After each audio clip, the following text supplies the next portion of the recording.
Good morning student class 5।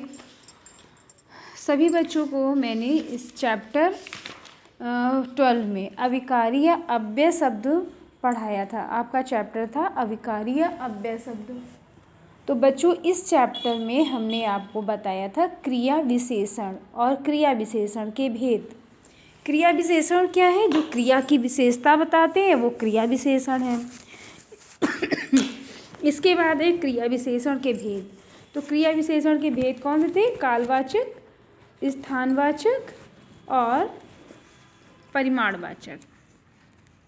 इसके बाद आपका आता था संबंध बोधक। तो हमने आपको करा दिया है संबंध बोधक। नेक्स्ट वीडियो में कराया था संबंध बोधक। संबंध बोधक क्या होते हैं? जो सेंटेंस के बीच में संबंध स्थापित करते हैं वो संबंध बोधक है। इसके बाद आज हम आपको कराएंगे एक्सरसाइज। हम कराएंगे आपको एक्सरसाइज समुच्चय बोधक। ठीक है। इसके पहले आपने यहाँ पे किया होगा एक्सरसाइज 1 और एक्सरसाइज 2। एक्सरसाइज 3 में था रिक्त स्थानों में उचित संबंध बोधक लिखिए। नंबर का ये पेज नंबर है 55 पेज पर। कश्मीर से लेकर कन्याकुमारी तक भारत एक है। खा नंबर गांव से दूर एक मंदिर था। गा नंबर मेज के ऊपर कमीज रखी है। ठीक है। अब आता है निम्नलिखित प्रश्नों के उत्तर लिखिए। संबंध बोधक क्या कार्य करते हैं बताइए। संबंध बोधक क्या कार्य करते हैं बताइए। संबंध बोधक जो शब्द संज्ञा या सर्वनाम के बाद आकर उनका संबंध वाक्य के अन्य शब्दों के साथ जोड़ते हैं वो संबंध बोधक कहलाते हैं। इसके बाद है खा नंबर दिए गए संबंध बोधकों का वाक्यों में प्रयोग कीजिए। के समान, के अतिरिक्त, के विरुद्ध, ये क्या है? संबंध बोधक है और इनको वाक्यों में प्रयोग करना है। के समान जैसे जेके ताजमहल के समान कोई मंदिर नहीं है, या उस लड़के के समान कोई अच्छा लड़का नहीं है, तो ये समान हो गया। इसी तरीके से आप इनका वाक्यों में प्रयोग करेंगे। अब आता है हम आपको पढ़ाएंगे समुच्चय बोधक। समुच्चय बोधक क्या है? मोहन या संदीप हारमोनियम बजाएगा। मानसी और मेघना ने नृत्य किया। खा नंबर नित्या को दंड नहीं बल्कि पुरस्कार मिलना चाहिए। निकिता ने कहा था इसलिए दिव्यम पुस्तक ले आया। इन वाक्यों में आए या बल्कि तथा इसलिए शब्द दो शब्दों या दो उपवाक्यों को मिलाकर बना है। इन शब्दों को समुच्चय बोधक या योजक कहते हैं। किंतु, परंतु, क्योंकि तथा एवं पर आदि इनके अन्य उदाहरण हैं।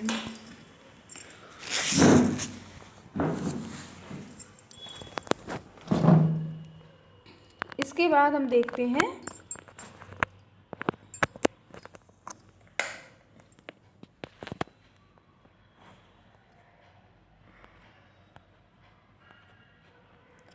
अब आती है डिफिनीशन। दो शब्दों, उपवाक्यों या उपवाक्यों को जोड़ने वाले शब्द समुच्चय बोधक या योजक कहलाते हैं। जब दो शब्दों या वाक्यों को जोड़ते हैं तो वो योजक कहलाते हैं। ठीक है। नीचे लिखे वाक्यों में योजकों को पढ़िए और समझिए कि ये किस प्रकार शब्दों, वाक्यांशों या उपवाक्य को मिला रहे हैं। कल परीक्षा है इसलिए राकेश पढ़ाई कर रहा है, तो जो इसलिए शब्द है ये क्या है? समुच्चय बोधक है, योजक शब्द है। आप कैंपा कोला पियेंगे या चाय। ठीक है। तो ये क्या है? या जो है वो क्या है? समुच्चय बोधक है। या तो तुम आइसक्रीम खा लो या चाउमीन। तो या शब्द है वो क्या है? समुच्चय बोधक है। स्नेहा जल्दी आ गई ताकि गृह कार्य कर सके। तो ताकि जो शब्द है वो क्या है? समुच्चय बोधक है। Important lines. समुच्चय बोधकों को योजक भी कहते हैं। ये दो शब्दों वाक्यांशों या उपवाक्यों को जोड़ते हैं। दो शब्दों वाक्यों या उपवाक्यों को जोड़ते हैं तो ये क्या कहलाते हैं? समुच्चयबोधक। समुच्चयबोधक जुड़ने वाले वाक्यांशों के पहले भी लगते हैं। फर्स्ट नंबर, सही विकल्प पर सही का चिन्ह लगाइए। योजक शब्दों को क्या कहते हैं? वर्ण, समुच्चयबोधक या समानार्थी। तो बच्चों योजक शब्द को समुच्चयबोधक कहते हैं।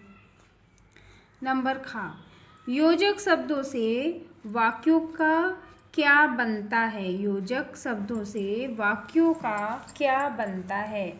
पर्याय, संबंध, समुच्चय या विलोम।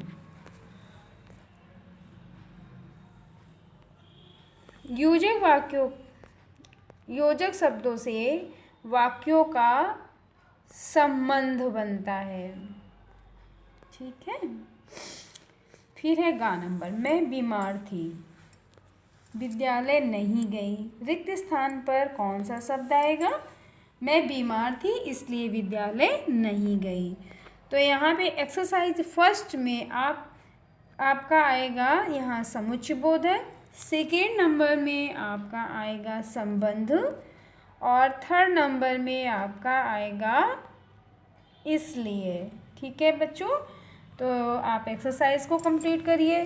समुच्चयबोधक समझिए, समुच्चयबोधक क्या है? जो योजक कहलाते हैं, जो दो शब्दों को या उपवाक्यों या वाक्यों को जोड़ते हैं वो योजक कहलाते हैं। ठीक है, उन्हें ही हम समुच्चयबोधक कहते हैं और उन्हें ही योजक कहते हैं। योजक चिन्ह जैसे हम इन्हीं को योजक कहते हैं और जब योजक चिन्ह लगाने को होता है बीच में तो डैश लगा देते हैं तो उसका योजक मतलब ये संबंध वाला है, योजक चिन्ह है। ओके स्टूडेंट, तो सभी बच्चे अपना वर्क कंप्लीट करेंगे। Okay bye bye, have a nice day, take care.